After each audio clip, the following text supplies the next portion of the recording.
Welcome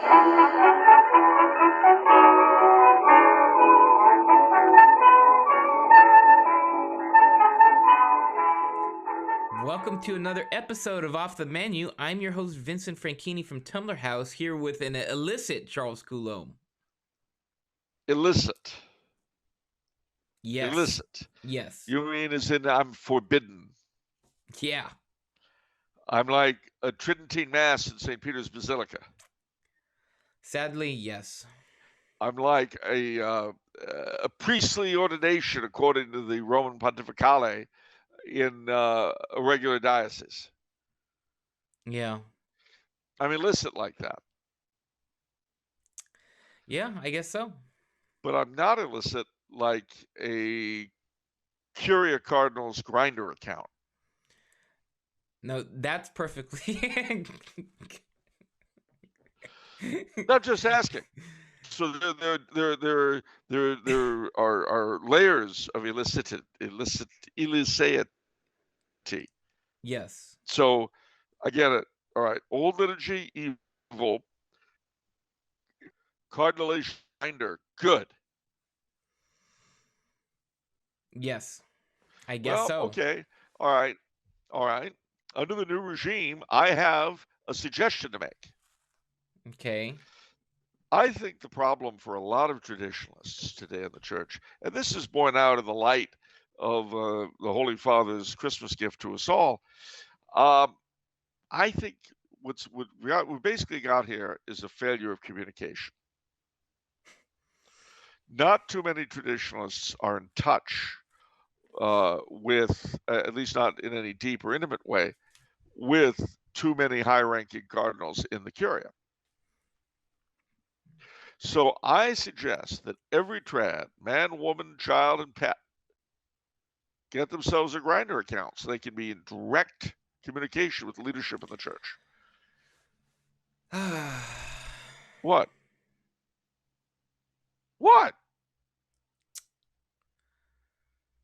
I don't even know what to say to that. I don't even know what to say. Like there's something wrong with my German Shepherd having a Grinder account. Yes, there is.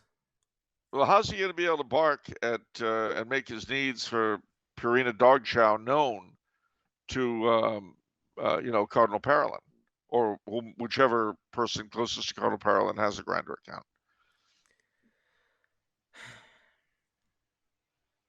I don't know. That's a great question. See, it is a very good question. Whereas with Grinder accounts, the faithful can take their problems all the way to the top. Direct communication between the faithful and its leadership without any intermediaries. No nuncios, no local bishops, no archbishops, no nothing. Just the direct between the masters and their subjects. Okay. Because what we need is more communication. We need more openness. That's the problem here. There's a lack of communication, a lack of interaction. And I think everybody and his brother, especially his brother, his sister too, getting Grinder accounts would do this.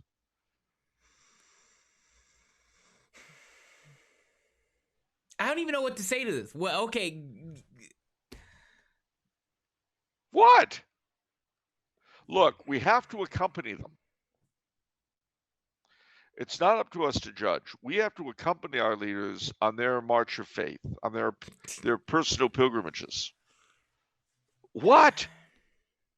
Don't you think they feel needs, that they're sad and lonely, especially during the holidays? I'll bet right now that if you were to walk through the offices of the Holy See, you would hear Elvis's Blue Christmas playing on many a radio and computer. What's the significance of that? Well, they're lonely. It's tough up at the top. You should know that. You're a high-level executive. Well, double that, quadruple it, quintuple it, octuple it. You're a major player in the Holy See. Okay. Yeah. And just think, millions of us could call in and make them less lonely. Are you calling in? Are you going to call in? No, I can't afford a Grinder account. Not on what Tumblr House pay me. Okay. How'd you like that double whammy there?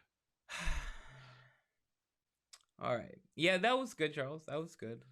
Well, seriously though, all kidding aside, just for a moment, ladies and gentlemen, I know that this has been a really, really tough kick in the head for us all. As one individual put it online, the Holy Father, can't do anything about what the German bishops are getting up to, but he is able to legislate What's in the bulletin? what's in the bulletin of a parish in Des Moines, Iowa, which is, I think a useful, like Grinder, I think is a useful employment of their time up there.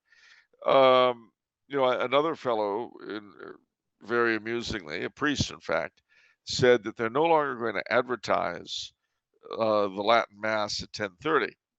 Instead, they're going to talk about their cultural gathering for immigrants from the Roman Empire, which will occur after 10:29, but before 10:31.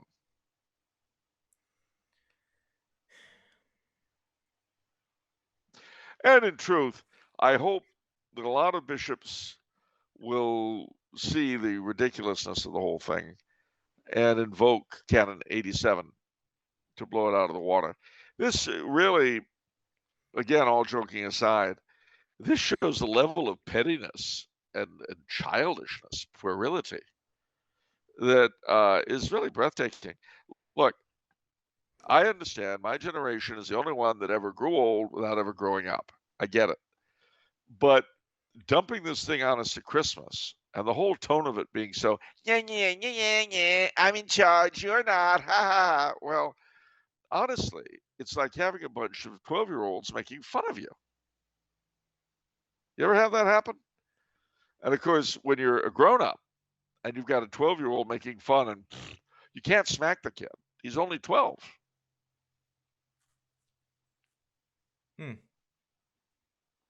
But these are basically little Peter Pan-like children who never grew up, trying to make up for, shall we say, lacunae in their personalities with the tyrannical exercise of power. And that, I mean, I've seen it from the same sort of cleric my whole life. I'm in charge. I'll show you. And there's nothing you can do about it. The problem, however, for the darlings, is that that was true in 1965 and even in 1975. It's not true now. The problem, and there is a problem with it all, however, is quite apart from making themselves look ridiculous. They will make it very hard for a decent set of clerics to run the show, because people will have gotten used to, basically doing whatever they want to do. But I don't see any other way out of our immediate issue. I mean, I have, as far as I'm concerned, this thing doesn't affect me in the slightest. I'm not a priest. I'm not a bishop. I can go where I like. I can do what I like. And if they don't like it, tough. They can eat it. But this is going to be a hard time for all of our priests, especially, but not far from exclusively, in the fraternity of St. Peter, the Institute of Christ the King, and similar organizations. It's going to be very hard for them. It'll be hard for any decent bishop, and not even just decent bishops, but even bishops who understand that the financial health of their diocese is partly dependent on the traditionalist population. They're all, I mean, this thing really puts them in a bad place. And it's Hobson's choice, because if you simply ignore it, it makes, I'm speaking now hypothetically, if one were a bishop, if you simply ignore it and basically tell them to go to pound sand, it does reduce papal authority considerably. But if you obey, you're trampling on the rights of the faithful and committing a grave sin. So, it's not a good thing what they've done is a terrible thing. But, however, ladies and gentlemen, this is a passing moment. There was a very good letter that appeared that I actually put on my Facebook page, and it's gone through several people. But I feel it's worth repeating, just because I can, which, I like that.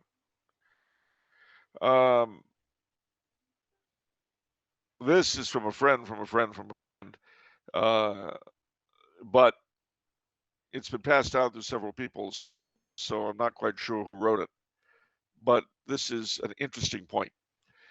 The pontificate of John Paul II produced a generation of Wojtylian priests, that of Benedict XVI, a generation of Ratzingerian priests. The current pontificate has inspired no such school or movement. Gentlemen of a certain age who had already taken hold of positions of power have consolidated their power, but there is no Bergoglio generation. This pontificate, with all its hangers-on, must recur force as its solution to the traditionalist quote-unquote problem, a force which conquers but does not convince, vince ma non convince, repression and censure. Does the new right, as understood by Pope Francis, Archbishop Roach, or Andrea Grillo, inspire art, the spiritual life, and vocations? No? Fine. Then we should forbid the old one and Ratzinger's whole understanding of the problem. A senile Brezhnevian church, paralyzed and sterile, which continues to repeat the slogans of the 1970s ever more tiredly, will end like the power of the Soviet Union ended. And I believe that's true. I do believe that the time frame for these creatures is very, very limited. And that's why they're acting so desperate. And it reeks of desperation and hysteria. Ties into the Father Ripperger thing that I mentioned a couple episodes ago. Everyone's watched that show, that episode with Father Ripperger. Subtle hint? What? Was that a subtle hint? I mean, it wasn't a plug, so it was a subtle hint. Oh, sure. Absolutely. Subtle hint. Okay. We don't do plugs on this show, ladies and gentlemen. Those would be beneath our integrity. No, but I will say, watch that show too, because it'll calm you down, too, yeah. Which is very important. Don't lose yourself in this moment. No, this too shall pass, especially because this particular moment is a very important moment. You know why? Why? It's the last week of Advent. Yeah, so, I mean, we've covered how Pope Francis has gotten into the Christmas spirit. How have you been getting into the Christmas spirit, Charles? Well, I'm glad you asked that question. Several ways. Firstly, I'm getting ready for Christmas under lockdown. Here, of course, there are about, 20 or 30 of us exiles trapped. But we're going to celebrate the third day, the 12 days as we did last year. Liturgies, of course, for all the feasts, and big dinners on Christmas Day, New Year's Eve, and Epiphany Eve, 12th night. And so we did a very good job last year, and I think we'll do so again this year. So I'm looking forward to all of that. Plus, if you're not happy about the way COVID is going and all that, in case the church wasn't annoying enough for you, there's always the state to give you a problem. Bear in mind that this coming year, 2022, is the centennial year of Blessed Kaiser Karl, Blessed Emperor Charles, who died on April the 1st, 1922. Now, I don't know if I'm going to be able to make it to Madeira this year for the centennial. I want to go very badly, but who knows where we'll be in a few months. Certainly we're in a different place than we were a few months ago, so I have no way of knowing whether I'll make it there or not. What I do know is that this is a good year to, if you're not already familiar with him, really get familiar with Kaiser Karl, with Empress Zita, his servant of God wife. Interestingly enough, the end of January sees the commemoration of three sovereigns, 2 killed for their people, and 1 who ruled for them. January 21st, and I'm sure we'll be talking about this close to the day, but save the date, is the anniversary of Louis XVI's murder. And all over France and elsewhere, there'll be requiem masses for him. The 28th of January is the feast of Blessed Charlemagne, my name, saint, patron. And then the 30th is the murder day of Charles I of England, Scotland, and Ireland, who also gave his life for his peoples, as did Louis XVI, as did Kaiser Karl. So if you're really annoyed about the leadership we've got now, pray to all of those guys that we get decent leadership, and soon. Along those lines, this will take a little bit, not very long, but one of the things I learned in reading up on Kaiser Karl, preparatory to writing the book, was what a huge effect on him his uncle, Franz Ferdinand, had. Now, most of us, we only know about Franz Ferdinand as the guy that got killed in Sarajevo and kicked off the war. Boy, there was a lot more to him. He was very devoted to the Sacred Heart. In fact, he bought the current Basilica of the Sacred Heart in Tyrol, in Halle, it's called. Looks like Hall, Halle. It had been a church. It had turned into a barracks under Joseph II. He bought it and refurbished it in honor of the Sacred Heart. He was supposed to open it, but was murdered before he got the chance. When he was murdered, he was making the 9 First Fridays devotion.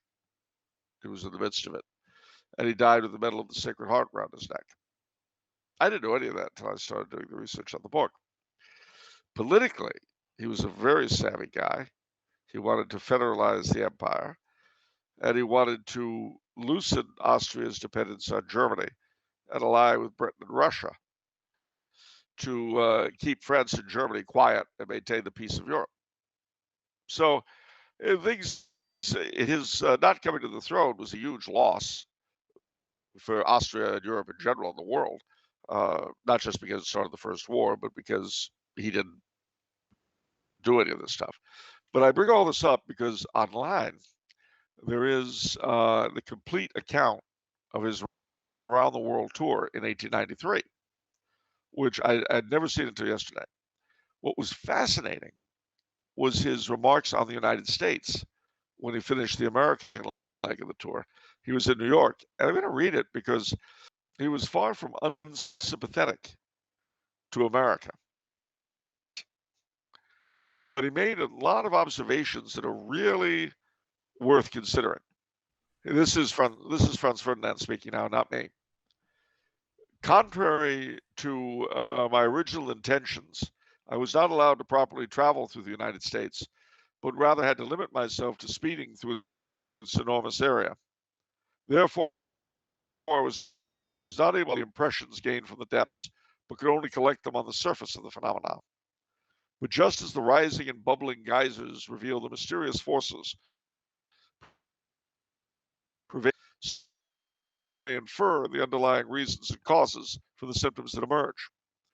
Well, what I've seen of the landscape of North America, the mighty mountains, the eerily torn valleys, the endless plains, the immense rivers and waterfalls, the sea-like long-stretching lakes, the immeasurable distances, the elementary forces still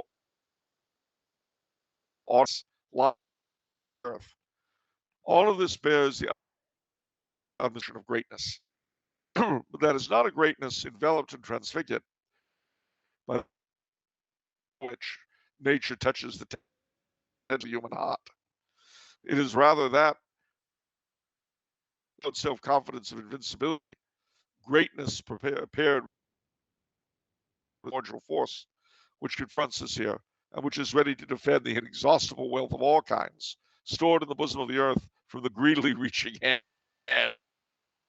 But precisely because of this, challenges man to battle. This struggle is broken out, and nature is inferior in it.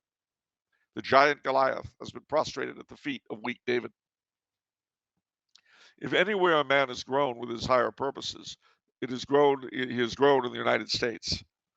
Here it was a matter of conquering sky-storming mountains, breaking through plains, making water available, opening up the virgin bosom of the earth, bringing desert regions to life through urban settlement. These tremendous achievements were accomplished in an astonishing and admirable manner. On this battlefield, man is growing. He has learned to wrest one secret from nature after the other, to take her arms and turn them against her. But the race, meaning us, which has fought a struggle that is memorable for all times in the history of mankind and is still being fought, has fared like conquering peoples who subjugate others, and indeed impose an iron commandment on them. But their manner and morality take in more and more variation. The very diverse constituents of the white population of the United yet fused, yes, and yet the population of the United States is already sharply distinguishable as a national peculiarity from the peoples of the old world. Remember, he's writing in 1893. The descendants of those whom Europe sent to the far west, those whom the broad stream of emigration has led there, they are alien to us today, although flesh of our flesh, blood of our blood. It is not the great water that separates the citizens of the Union from us, but the nature of the country that has completed the separation. It has assimilated its conquerors, endowed them with all the advantages and all the downsides that are their own, which is also evident in the character image of the residents of the Union, which, however, is not infrequently distorted into the bizarre, the grotesque, and even the repulsive. The boldest ideas are born in the land of the Rocky Mountains and Niagara, and with astonishing skill, realized with unsurpassable mastery in the field of technology.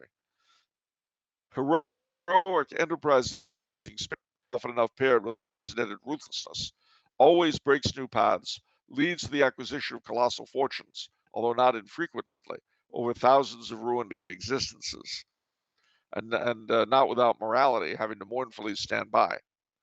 In addition to heroism comes to light, which sees in fellow human beings only an object of exploitation, but not sentient beings. With conscientious effort, screaming advertisements, and inimitable humbug make every foot's breadth of success contested. Next to honest trade, a wild dance is performed about the golden calf, which here has assumed the shape of the dollar.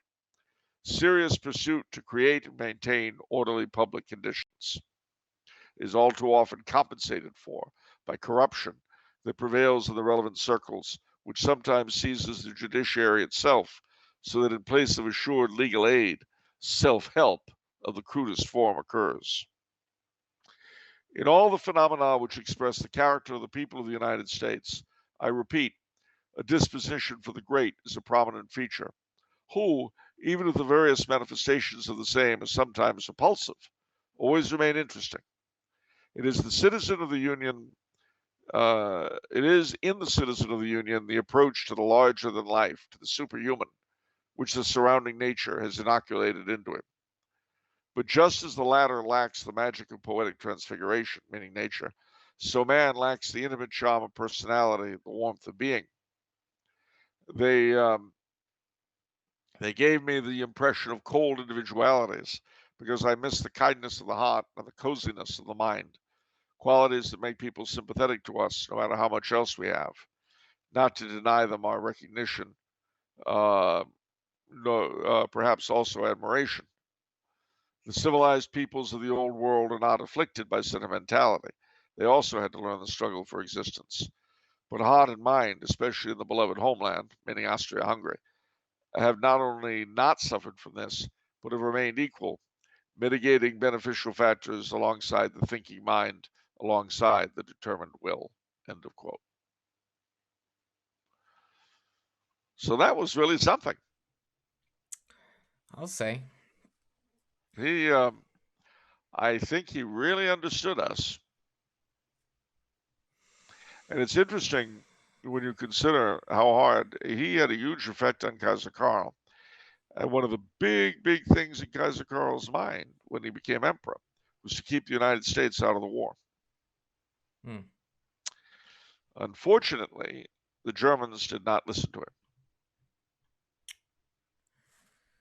Yeah. All right. But anyhow, so that's a touch from Franz Ferdinand. Let me see. There's something else I wanted to say. What is it? Oh, yeah. A Christmas rhyme. This is really short. Think you can take it? Okay. Christmas is coming. The geese are getting fat. Please to put a penny in the old man's hat. If you hadn't a penny, a halfpenny'll do. If you hadn't a halfpenny, God bless you. Like that one. Yeah.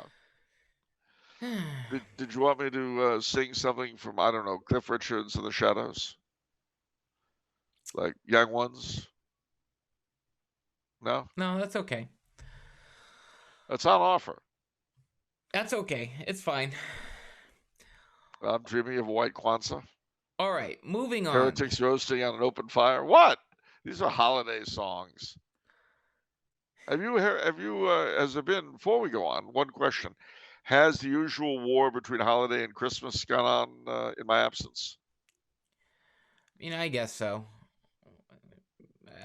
There's no... I'll tell you the truth, I don't listen to news anymore. So I don't know. I'm blissfully ignorant. How are you going to be angry about everything if you don't watch the news carefully? I know. All right, so wait a minute. Hold on. Now this, ladies and gentlemen, this shows you how selfish the master of Tumbler House really is. I know. How can I make informed decisions anymore? Well, Informed somehow decisions, I'm managing. Informed decisions is my eye. I'll bet you're content to spend your time managing your business and hanging out with your wife. I am quite Yeah, content. see, this is selfish. What am I supposed to do? You're supposed to watch the news very carefully and get outraged at everything that's bad. I've been reading books too. I know it's horrible. Yeah, you should read books. See, books will give you background. And it gets even worse because let's say, for instance, that you do bother to watch the news one time. You've got nothing else to do, you're bored, you turn on the news. Well, if you read a lot of books, you might have context into which you put the news you hear. And that wouldn't be good at all. Okay. You see, context. All right. Context can do several things. Firstly, it can take the edge off your anger. Okay. The edge off my anchor? Anger. Okay. Well, like, for instance, let's say you hear about something terrible happening in Afghanistan. But you've just read a standard history of Afghanistan, and you know that that's pretty much business as usual. That's true. It may take the edge off your outrage. That's true. Instead of you saying, how dare they, and getting, frothing at the mouth and everything.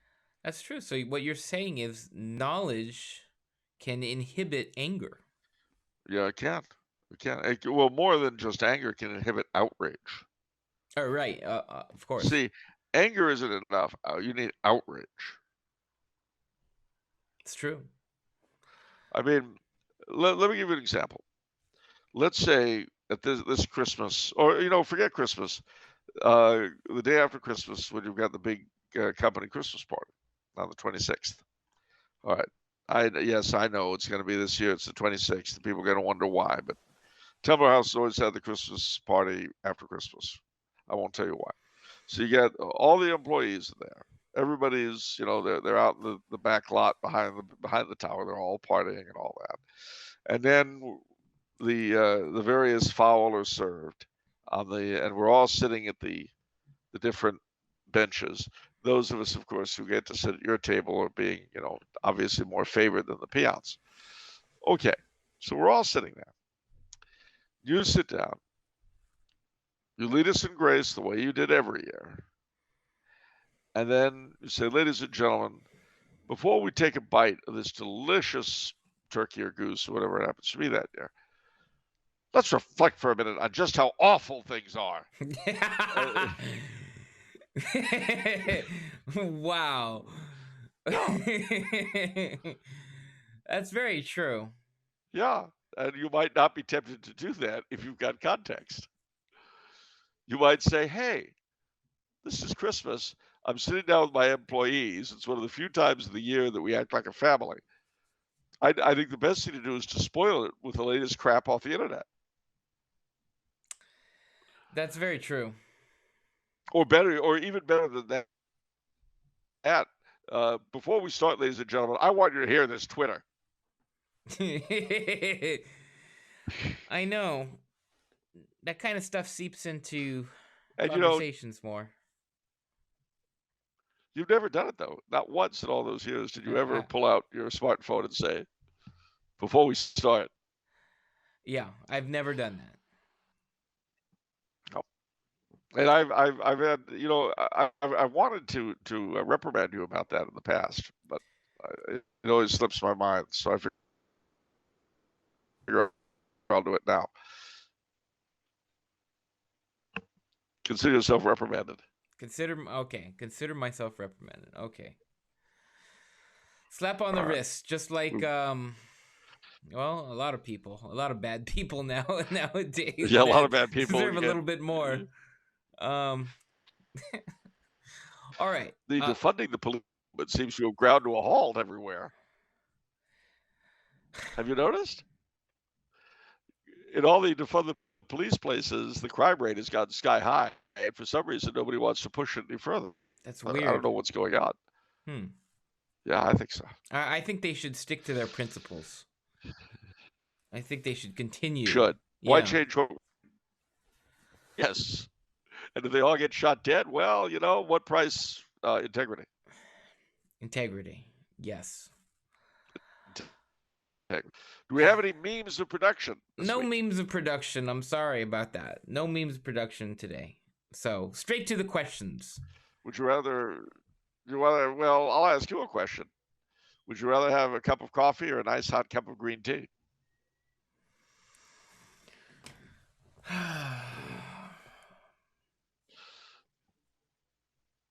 Studies show that when you swap out green tea or your coffee for green tea, that you're effectively removing 85% of the joy in your life. That's what I wanted to hear. The lady who first gave us that announcement, she sounds so perky when she says it. She sounds like she's very happy to be delivering a message of hope. Yes, Charles showed me a funny clip on that, which I don't know, people are getting, they're really taking that stuff to a next level. At work, everyone's talking about, green tea and coffee, and everyone's talking about the different milks now, almond milk, oat milk. Okay, that's fine. But how about chewing gum milk? That's the flavor of bubble gum. No. What, chewing it? No? No. You're trying to trigger me. As if these other items that were discussed earlier aren't enough. What's wrong? What is wrong with bubblegum flavored milk? Especially if it pops.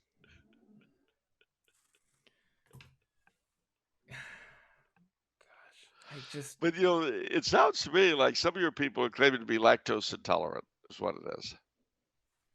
I guess so. Well, I can't imagine any reason why you would have a milk that wasn't milk. Well, I guess there's less sugar. So, sugar is bad. Sugar is it increases inflammation, mucus, all that, right? There's a lot of these different things. Anyhow, I don't want to get in the middle of this. You're trying to insert me in the middle of this. Angry people are going to opine on both sides. I don't really care. I do. I like milk, dairy milk. And you want to know something else? Do you know what I had with my lunch today? Meat? Well, yes, I did. I had venison goulash actually for lunch. Wine? No, I did not have any wine. Well, I had a mineral water, but I also had a cup of mélange, which is coffee and milk, topped with Schlagobers, Kaffee mit Schlag. That is whipped heavy cream. I don't mean like the petroleum product that we, put out of our tubes. This is the real thing, and it is so good. and so dairy. All right. Uh, Anyhow, let's get to the questions. all right, fine. Be that way. I don't care. What do we got? All right. Question from John who says, thoughts on agrarianism? Return to the Shire? Let's unpack that. First, the agrarianism is the idea that a farm-based economy, lifestyle, etc., is better than an industrial / post-industrial society. This has been advocated by many, many different people many times. The question of return to the Shire, question mark, I suspect to be shorthand for is this fantasy or is it practicable? Well, I'll tell you, ever since the Industrial Revolution began in England in the 1790s and everywhere it's gone, there has been an agrarian resistance to it, response to it. Now, obviously, it's not been very effective, or you wouldn't have all the heavily industrialized countries you have. But it certainly is true that without a healthy agrarian sphere, you can't have a healthy country. It's just not possible. This was one of the things that, I mean, you have two different, or three really different elements involved when you say agrarianism. One is a sort of cultural movement, back to the land, etc., etc. One is what you might call an economic movement that would favor farmers, etc., economic / political. And the third, believe it or not, is religious, because there's also the idea that people who are living on the land are more religious than people who are not. They're more obviously dependent on God. They don't think food grows in supermarkets. They're more in touch with the seasons. And of course, the church's liturgy in all rites is very much tied to the agricultural year. I mean, all you have to do is think about the rogation days and the ember days, the innumerable blessings of the crops and fields, and various agricultural goods that are the rituale, and the agricultural origins of the culture that produced our various liturgies are obvious. So, do I think we can go back to the land and completely abandon industry? No. I mean, we may not have a choice. One day our industrial civilization may collapse, and then we will go back to the land, at least the few of us who are still alive. And then we get to start the whole thing over again. Do I think it's probably a healthier way of life? Yeah, probably. And mind you, I speak as a child of the cities. I was born in New York. I lived there till I was 6, and then moved to LA.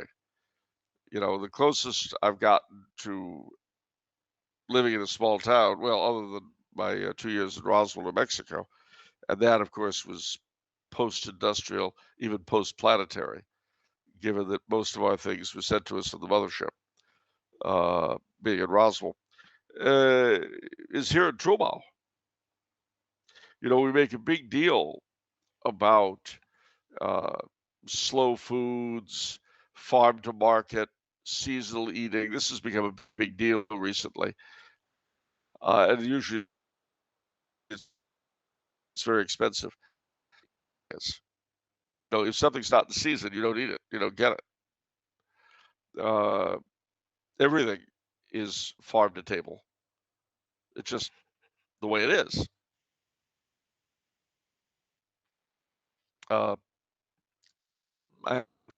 I've certainly lost a lot of weight here, so I don't know if that's hormones or what, but it's the way it is. Seriously, let's just put it this way. Do I think utopia is possible? Can there be a return to the Shire? No. Would it do a lot of people a lot of good to go back to the land? Probably. Politically, would it be good to safeguard the family farms that we have and try and, through taxation or lack thereof, etc., try to encourage them? Definitely. Is it a good thing to encourage for religious reasons? Yes. The National Catholic Conference on Rural Life have a great website that's worth going to on this very issue. But obviously, most of us are not going to be going back to the land anytime soon. I wouldn't know what to do there. But to steal a word from you, it's good to be mindful of agriculture and so on, and to admit that in a lot of ways, agricultural life is in fact superior to industrial life. It's just not in the realm of possibility for most of us to pursue. Yeah. I think it's baby steps. You know what I mean? I think everybody can appreciate a little home garden. Grow some tomatoes, grow some basil, some other things. So. And you could do this even in urban areas. You could cultivate what I like to call love of place. Because the farmer loves his land, he loves where he is. One of the great things about the rogation days was that the procession would go around the boundaries of the parish. So you would know the lay of the land quite literally. Nothing to keep you from doing the same thing. Yeah. You drive the boundaries, presuming you live in a suburb or an urban area, drive the boundaries of your parish, or walk it if it's safe enough, and get to know your little plot that you happen to live in. Yeah. All right. Another question from John, who says, as a child, I saw the shadows of Santa Claus walking around in my living room. I got scared and hesitated to go check, and when I did, he was gone. Parents and siblings were all asleep. Is Santa real? Please explain. Yes, and if you had gone there, he would have taken you to the North Pole, and you would to this day be working in the workshop on toys as a recruited elf. Santa kidnaps little children and Where do you think forces them elves to come work from? as slaves? Yeah, for the rest of their lives. You didn't know that? Wow. That's what my dad told me. I asked him, why doesn't Santa come anymore? And he said, because we won't let him in. He would take you away. No, that's true. Actually, I really could not do better on that very question. There is a letter. There's an editorial in the New York Sun called "Yes, Virginia, There is a Santa Claus." Well, the thing about it is that how do I put it? My father sat me down when I realized that there was a dissonance between what I had been told about Santa at home and what my friends were telling me. And when we decided to have the talk, I was 32. No, I was somewhat younger than that. When Dad decided it was time for the Santa talk, we had it, and he told me basically that Santa, of course, is based on Saint Nicholas, and is, as it were, the epitome of the spirit of Christmas. He gave me two things to read. One was what I'm about to read to you now, which was an editorial in the New York Sun. The other was an article in American Heritage, which you can get online very easily, called "A Certain Nicholas of Patara," which traced the story of Santa Claus all the way back to St. Nicholas, told his story, and then spoke of how he became the gift giver in Central Europe in the Middle Ages and has continued to be. How he was brought to New Netherlands, to New Amsterdam, New York, and became, as it were, the patron of New York, and also kept on with his gift giving. How in the 19th century, under the influence of three New Yorkers, Clement Clark Moore, who wrote The Night Before Christmas, also called A Visit from St. Nicholas, and gave us the 8 tiny reindeer and the sled and all that stuff. He invented all that in that poem. Washington Irving, who wrote extensively about Christmas and whose work interests Dickens in Christmas. Dickens admitted that all of his Christmas writing, including A Christmas Carol, was ultimately inspired by Irving. And then, lastly but not leastly, a man called Thomas Nast, who was a cartoonist in the last half of the 19th century and drew the first pictures of Santa Claus that resemble what we have now instead of the bishop. Because St. Nicholas, as a gift giver, has always been dressed as a bishop. So, at the end of the day, that's what led to my ongoing devotion to St. Nicholas ever since. But beyond that is the fact that he Santa Claus represents the spirit of Christmas, as my father made clear. And then he had me read this.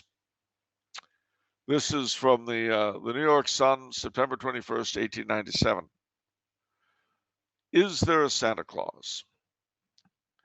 We take pleasure in answering at once and thus prominently the communication below, expressing at the same time our great gratification that its faithful author is numbered among the friends of the Sun. Dear editor, I am 8 years old. Some of my little friends say there is no Santa Claus. Papa says if you see it in the sun, it's so.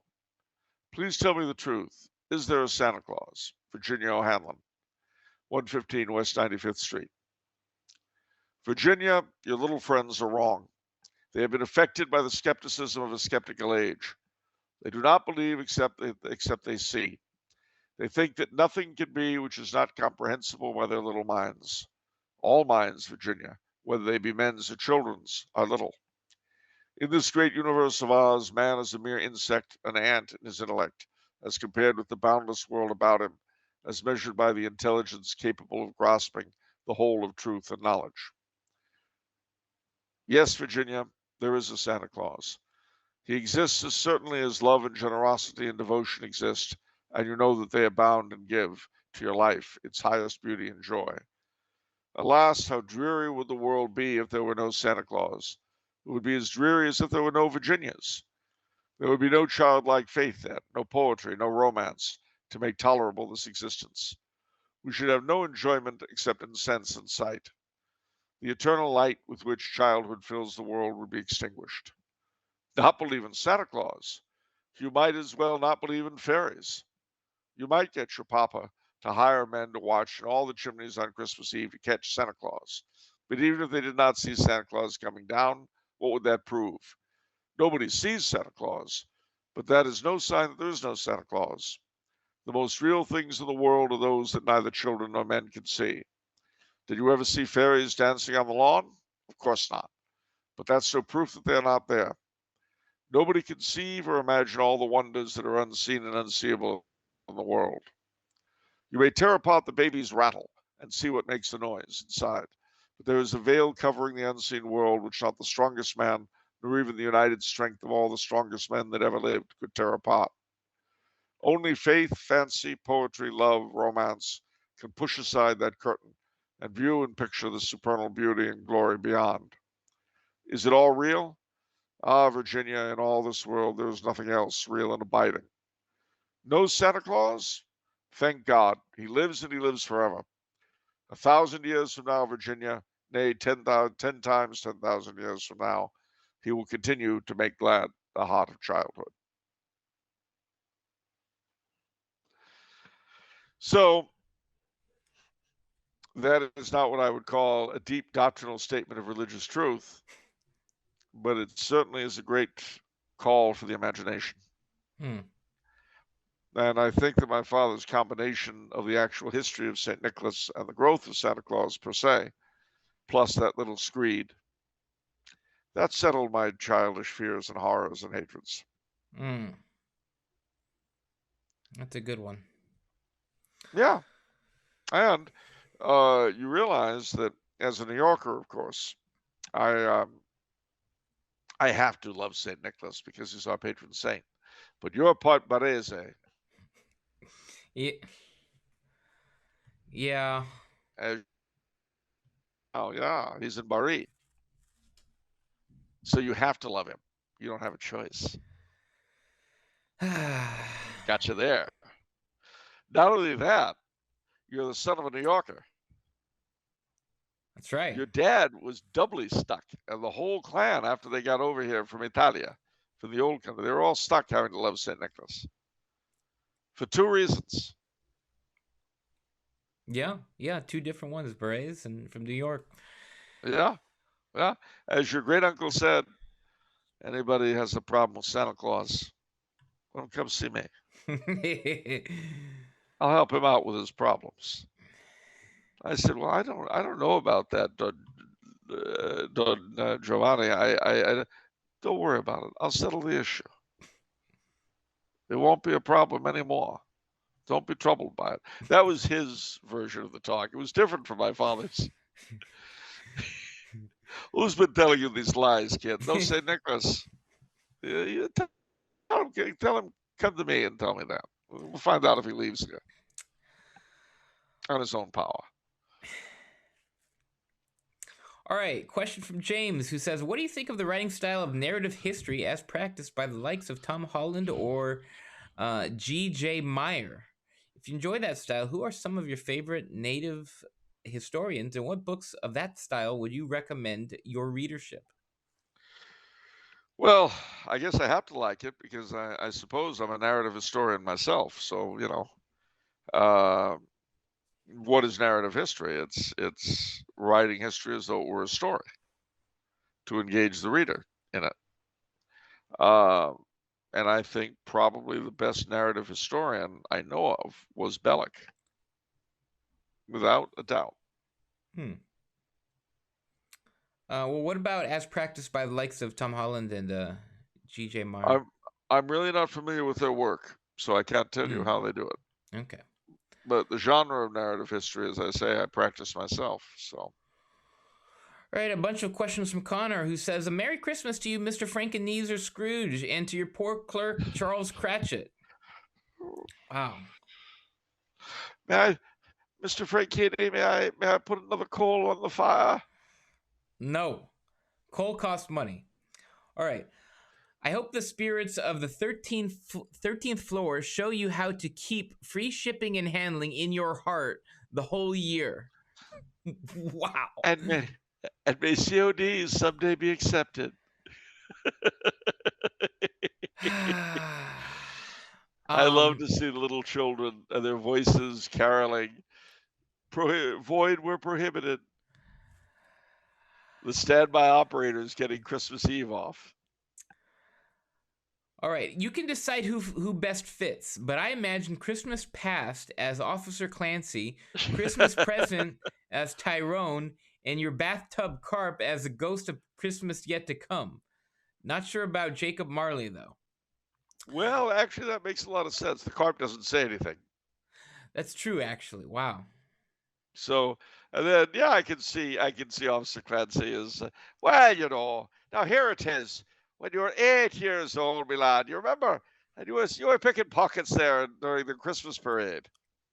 I turned a blind eye back then. And of course, you got Tyrone as Christmas present. Sucker, what you want with that? That's yeah. And then just the carp looking balefully at you.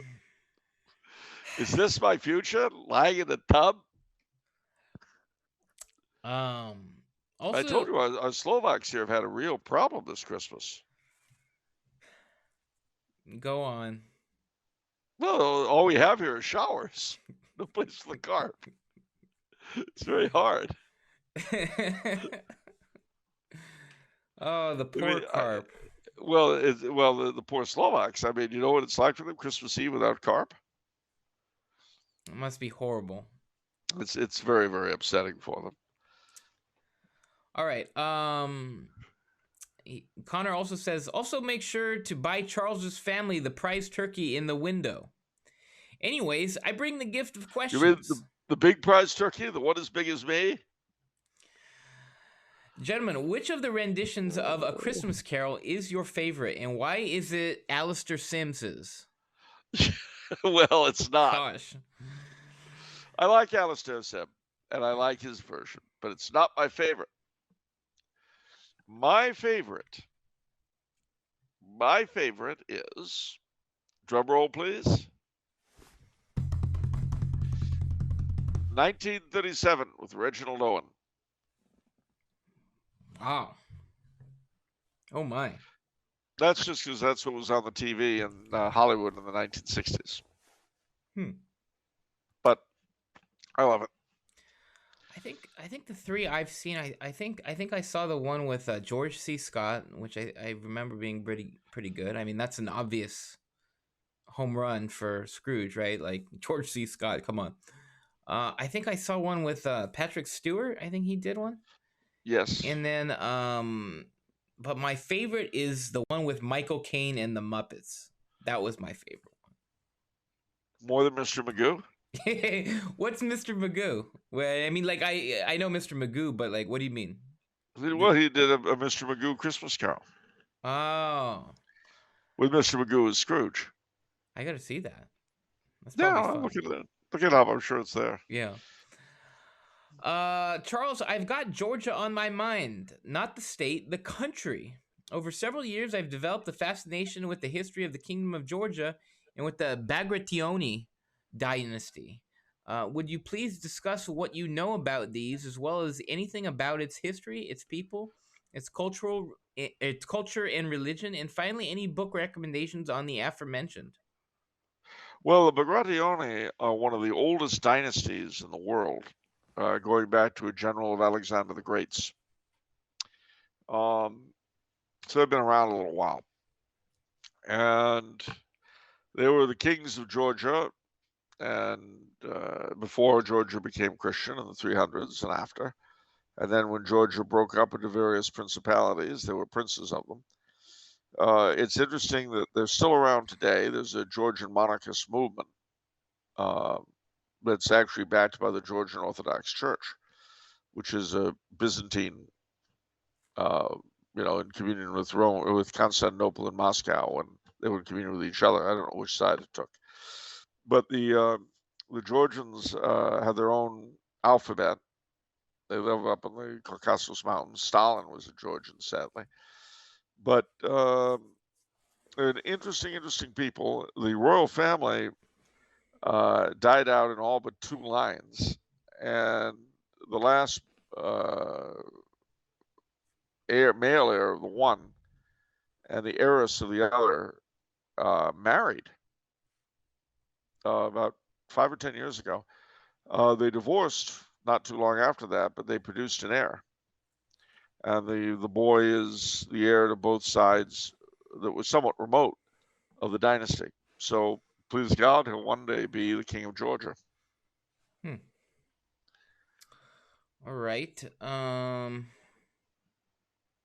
a similar note, I've also developed a fascination with Armenia. As with the question on Georgia, please discuss what you know in any book recommendations. Additionally, is it correct to say Georgia and Armenia have a large amount of cultural overlap? If so, how? Am I right in stating that they are two of the oldest Christian nations? Well, they are. Armenia is the first 303 AD, and Georgia was like 305 or 306 AD, something like that. The Armenians and Georgians are not directly related, although they've been next to each other forever. The Armenians, unlike the Georgians who were Orthodox, the Armenians are Monophysite, were Monophysite, like the Copts and the Syriac churches. But they also, for a while, were under the Bagrationi dynasty, though not for centuries. Unlike Georgia, which was under the Bagrations until 1805. So they lasted, then they were taken over by Russia. Whereas Armenia has also, unlike Georgia, the Georgians have pretty much stayed where they are. But the Armenians expanded for a while over Western Asia Minor. Then they were just smashed by the Turks. And a lot of them congregated in what's now Western Turkey on the southern coast, Cilicia, it's called. Most of the Armenians were driven out of Armenia and Turkey. Only the sliver that the Russians had is still Armenia today. So it's like a fifth of what was Armenia in 1915. And that again, they were scattered to the four winds, which again is very different from the Georgians. You don't meet Georgians all that often outside of their country. You see Armenians everywhere. Glendale, not least of which. Yeah, I was going to cite Glendale as well. Little plug for the home team there. And little Armenia and Hollywood as well. We've got to, talk that up. But a lot of Armenians in the Holy Land and the Near East in general. Fascinating people again. That's about all I got to tell you. Okay. Connor ends saying, "'Tis the season after all. Lastly, I hope you both, your loved ones, all of Tumbler House and Off the Menu fans have a very Merry Christmas and God bless us, everyone, including those in New Jersey." Ooh. See, Jerseyites, you're not forgotten. All right. Let's wrap up the show with two questions from Daniel. He said, first question concerns sanctuary lamps. The pastor of my parish has recently done away with the red sanctuary lamp by the tabernacle and instead has a large white candle on either side of the altar that are always lit, and he says are now the sanctuary lamps. He's generally very traditionally minded and knowledgeable about such things, and he says this is a more traditional custom. I was hoping Charles would be gracious enough to confirm whether this is true or not, in as much detail as he desires. It just seems odd to me, since any other church or chapel I've been to that is run by a traditional order has the red lamp. It seems odd to me. It may be that at some point, at some place, there were people who did that, but I've never heard of it, which, as I say, doesn't mean it didn't exist. But certainly the red sanctuary lamp has been the preferred for several centuries. I would ask him where it comes from. Not in a challenging. Yeah. Yeah. But try to get it out of him where this thing came from. Just say, I've never heard of it. Where did it come from? Again, not challenging, because he may actually know something that I don't, and that you don't. So look into it. It just seems very, very peculiar, and also kind of a fire hazard, I would think. One of the things about those red lamps is that they're constructed in such a way that they're not going to lead to a fire in the church. But I can't imagine having two open candles burning like that all the time. Unsupervised, that just doesn't sound wise. Yeah. Secondly, can Charles please give an overview of the fivefold scapular, the promises and indulgences attached to it, especially those for the holy souls from purgatory? Is it simply the summation of those associated with the 5 individual scapulars, or are there additional things attached to it? I also just want to thank Charles for the fact that I have been invested with the fivefold scapular. It was from him on an episode long ago that I first heard of it and had my priest invest me with it, and then after reading The Endless Knot and noting how highly one of the greatest characters in fiction, Father Baptist, valued it, it made me all the more grateful. Available for, I think, $15.95 Tumbler House bookstore. Get What Darkness Did Not, the second book in the Father Baptist series, and you get free shipping and handling on your order. Free shipping and handling? Void were prohibited. Sorry, no CODs. Not an actor. Some assembly required. Thank you. Batteries not included. Operators are standing by. Oh gosh. All right. Well, to tell you the truth, I don't know that there is anything additional beyond what each of the 5 get, frankly. They all have privileges of their own. They were all revealed by Our Lady to different people at different times. Well, who first decided to join them? Well, that's a good question. And the answer is the Redemptorists, that is to say, the order that was founded by St. Alphonsus Liguori, they were the first ones to join them back in 1803. And it became a particularly Redemptorist devotion. And, they had charge of it for a long time. Okay. As far as the purgatorial privileges, those belong to the brown scapular. And it's the Sabbatine privilege that if you live the rules of the scapular, etc., and you die, Our Lady will release you from purgatory herself the following Saturday. This was revealed to Pope John the 22nd and is also called the Sabbatine privilege. So that's the brown scapular. Yeah. So I personally do the brown scapular. What am I missing out on? What are these other four? What are the privileges? Well, since you asked, and only because you asked nicely, the blue scapular, which is light blue, is called the Scapular of the Immaculate Conception. It's the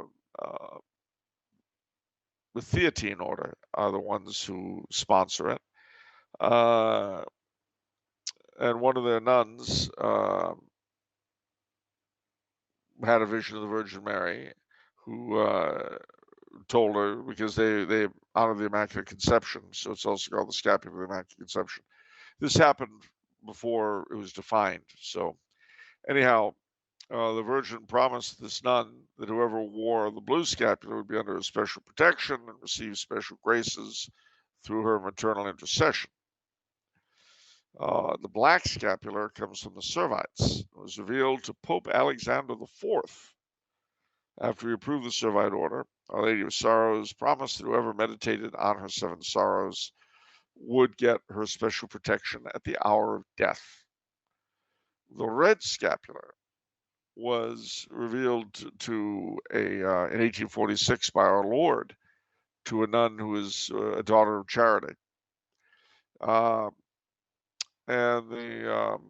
our Lord promised that whoever wore that scapular would get a great increase of faith, hope, and charity every Friday.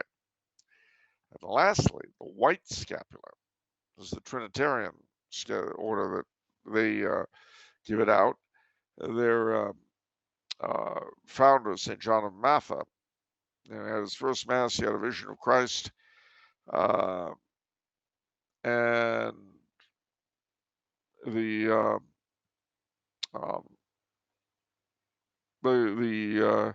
wearing the red and blue cross of the Trinity, of the Trinitarian order, which is still on the scapular.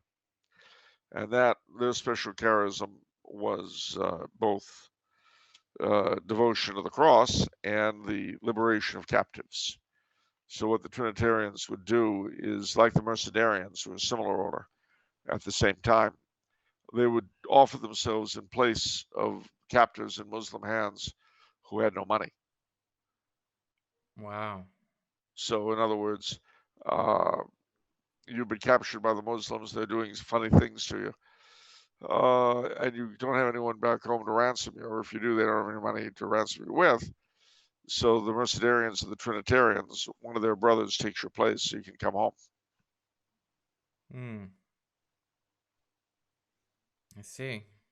Wow. As you can imagine, there are a lot of graces attached to that vow. Yeah. So that comes with the white scapular. So if you have all five, that's what you're getting. All right. So, any final thoughts from you, Charles, before they begin this last week of before we reach Christmas? It's a blue, blue Christmas. Oh. There's only one way to relieve it for certain people in the Holy See. Give them a call. Say hi. Give them a call? Yeah, give them a call. Say hi. Hi, Your Eminence. This is Bob in Indiana. What's that? Why am I calling you on for an Italian grinder thing. I don't know. I just thought you were lonely. Wanted to say hi. You know, try to make a Cardinals holiday a little brighter. Stop thinking only of yourself. Think of them and their needs. Do what you can for them. Right now, all over the Holy See, there are cardinals and other high-ranking clerics who have nowhere to go for Christmas. This year, try to bring them into your heart with a call on Grindr. What? That was delivered so perfectly. That was just.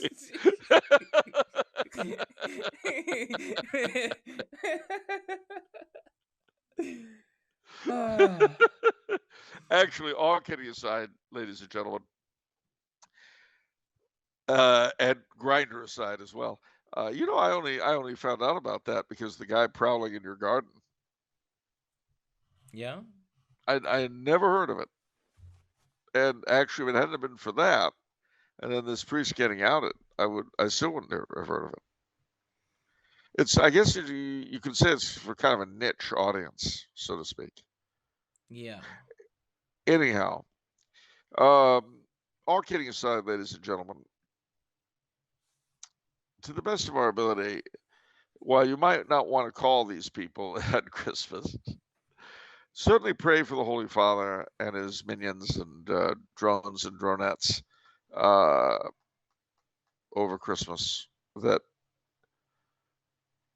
somehow God get through to them and soften their hard hearts, because they have souls, you know, and hell lasts forever. You can imagine what kind of torment they will go through if that's where they go. So you pray for them, offer your communions for them at Christmas and New Year's and the Epiphany. Keep them and the church as a whole. Pray to Blessed Kaiser Karl for help, especially now. You know, I wrote an article which should be coming out in the next few days for the European Conservative on their last Christmas, his and Zita's, when they were in exile in Madeira and the children were in Switzerland. It was the first time they'd been separated from them. And that's, remember them too, ladies and gentlemen, if you're just in the position of not being able to be with your loved ones this year, or even with friends. Remember that they went through as bad or worse that last Christmas. So pray to them. And remember, above all, it is Christmas, whatever our circumstances, wherever we find ourselves. I'll just close with a little story from my own life, which you may or may not find useful. Way back in 1983, when I was all of 23 years old, I was going to be away from Christmas for the first time. And the prospect made me miserable. But I was sitting in the bar of my club. I had no money. I was in a bad way financially. I was sitting in the bar of my club, which was beautifully decorated, sipping port and feeling very sorry for myself. Now, port for me has always tasted like Christmas. And as I savored it and I looked at the decorations, which were so beautifully done, I said, you know what? It doesn't matter. It's still going to be Christmas no matter what I do. Who cares if I don't have a tree? Who cares if I don't have anything? It's still going to be Christmas. And the next day, which was the 23rd, yes, the manager of the club said to me, sort of embarrassedly, not knowing how badly off I was, he said, we've got a terrible problem, and I'm wondering if you could help. I said, what's the terrible problem? He said, we've got a private party, but the company that we normally use to do the hat check can't do it. I hate to ask you, Mr. Coulombe, I remember and all that, but would you mind terribly doing a hat check? And I said, yeah, sure. And then he laughingly said as an addendum, of course, you can keep the tips. Ha ha ha. I said, no, that's funny, ha. And I did. $145, which in 1983 was not nothing. And I blew every penny of it on the day of Christmas Eve on gifts. Everything but a buck, which I duly distributed, and the buck I gave to a bum on Hollywood Boulevard. And then that night, I said, you know, I'm going to go to midnight mass. And I did. And everyone was very friendly and jolly, and I ran into a friend of mine I hadn't expected to see. He asked me to come back to his apartment. We drank eggnog, and we sang songs until the wee hours. And then he and another friend of mine, a lady, the three of us went out, and we saw a movie called To Be or Not to Be, which was very, very funny. And then they took me to a wonderful Christmas dinner at the late lamented Michael's Las Feliz. It was a wonderful Christmas. Totally unexpected, totally unplanned. Unlike any I've ever had since, unlike any I had before, but in retrospect, one of my favorite Christmases. It was just a very good, jolly time. So that's the thing, ladies and gentlemen. The magic of Christmas is real because the birth of Christ is real. Not just, I mean, all the good feelings and the twinkling lights and all that, they're all great. I love them. But remember that they're simply clothing on the baby Jesus. He is the center of it. And if you keep focused on that, on the incarnation, it'll be worthwhile. I read Sir John Betjeman's poem last week, didn't I? Or the week before? So. Yeah. Well, that's a good note to close on. That God was man in Palestine and lives today in bread and wine. Keep close to that, ladies and gentlemen, to that reality. And regardless of your circumstances, your Christmas will be fine. Maybe not what you want, maybe not what you planned, but it can be a moment of grace, a moment where you come get closer to Christ in his crib, which is a lot better than trying it at the judgment. So, on that happy note, anything you want to ask me?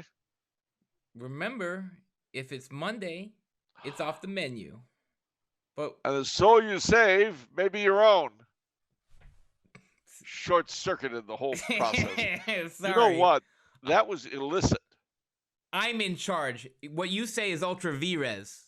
Oh yeah. Let me ask you something, smart guy. You're active in your parish, right? Yeah, of course. Did you send the bulletin to Rome for approval every week? No, I didn't think so. I just knew about this today. I don't know, whatever. No, I think that's great. Remember, ladies and gentlemen, if your pastor has not submitted your bulletin for approval to Rome, he's wrong.